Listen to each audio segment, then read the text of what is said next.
it going? Fred Richani, TSC. Yeah, there were quite a few title changes tonight. Definitely some eventful moments, as you can see behind me if you're watching on YouTube Live. New champs, a few same champs. Let's get started, folks. We kick things off with Javon Evans and Leon Slater defeating Mr. Iguana and La Parka of AAA fame. Ethan Page defeated El Hijo de Dr. Wagner Jr.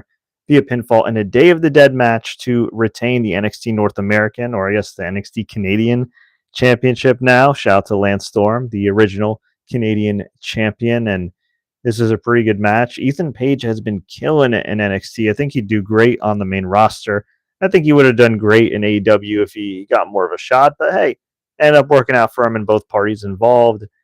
Blake Monroe, speaking of AEW, the former Mariah May, defeated Zaria, who is the surrogate champion filling in for Sol Ruca via pinfall to win the NXT Women's North American Championship. Little surprised by this result. Kind of feel like it's a weak way for Blake to win the title.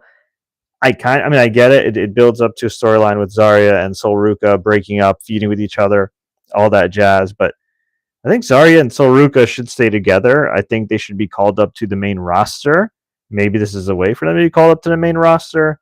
And in the case of Blake Monroe, I guess, look, she's a heel. So I guess it does make sense for her to beat the babyface's best friend for the title and, that whole thing. But hey, she's got some gold, which is great. I still think Mariah May, a.k.a. Blake Monroe, should have negotiated to go straight to the main roster. But hey, she's doing her thing here, and she got some WWE gold, so congratulations to her. Living the dream. We had Tatum Paxley defeat JC Jane in a damn good match to finally win some NXT gold. Yes, that's right. Tatum Paxley pinned JC Jane after a ton of interference by the Culling and Fatal Influence or Traction, whatever they're called, to win the NXT Women's Championship. JC Jane's been a great champion. Shout out to her. But I think Tatum Paxley and JC Jane not only are criminally underrated, but should already be on the main roster. So hopefully they'll get called up soon, start appearing on the main roster soon. I won't hold my breath. I feel like it's been a circle of developmental hell for some of these talents because you got NXT and TNA, and no offense to TNA, but TNA ain't the main roster. And then between TNA, you have LFG, and in between LFG, you have Evolve. And then between Evolve, you have Speed, which I know is combined with NXT now, but still, get JC Jane and get Tatum on the main roster very soon.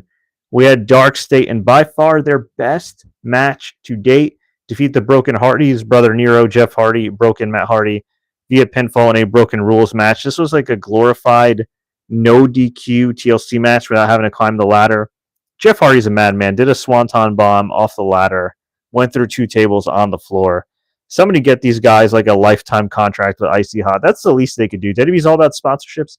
Get these poor guys a lifetime supply of Icy Hot and like a hyperbolic chamber. Nick Khan should be buying these guys a hyperbaric chamber, whatever it is, the chamber that Brian Danielson used to heal his brain. Like, I don't know, man. WWE owes these guys a lot. Such a revolutionary tag team, arguably one of the greatest tag team of all time. These guys are damn near 50 years old. Obviously, they've overcome a lot of near-death experiences too. And for the Hardys to bust their asses here on the show, which isn't even a main roster show, which isn't even like, it's not Stand and Deliver. Like Halloween Havoc's a big show, but it's not a huge show. To bust their asses for these, let's keep it real, relative unknowns, Dark State, like kudos to Matt and Jeff Hardy, man. They went all out. They did not half-ass this whatsoever. I would have preferred a cinematic match just for the fact that I don't want to see Matt and Jeff Hardy get hurt and get even more damage and mileage, considering they're towards the end of their careers here. But Dark State did get the win, and yeah, I'm not going to lie. I've not been terribly impressed with Dark State. This is by far their best match, but there was a lot of smoke and mirrors and gimmicks and everything else. So we'll see if any of these guys make it. But so far, not really feeling it. But hey, Hardys did good business. And keep in mind, they are still the TNA World Tag Team Champions after recently defeating Team 3D. Yes, that Team 3D. Yeah. Yes, that same Devon who complained about Tony Khan wanting him to wrestle, saying he can't wrestle, and then still wrestling just a few weeks ago. Okay. And then in the main event, which was not a lame event, Ricky Saints, aka Ricky Starks, defeated Trick Williams to retain the NXT title, and this was a damn good match as well. Kind of, not nothing insane that people haven't seen before. There was a nice spot where Trick Williams hit Booker T's bookend on Ricky Saints through the announcer's table, which was cool. But damn good match. Trick Williams has gotten a lot better. I still think he's a better babyface, and I still think he should have never fully broken up with Mello. You know what I mean? I hope they reunite those guys on the main roster. I don't know if I see Trick Williams right now on the main roster succeeding in this current state. I think put him together with Mello. It worked in NXT. It worked on the main roster. And then as Trick Williams gets a little more seasoned, and look, he's only going to improve working with better guys on the main roster, then you could break them up and do what you want to do, either make Trick a top babyface or a top heel, or hey, both like you have with NXT. But overall, I got to say, pleasantly surprised by the show.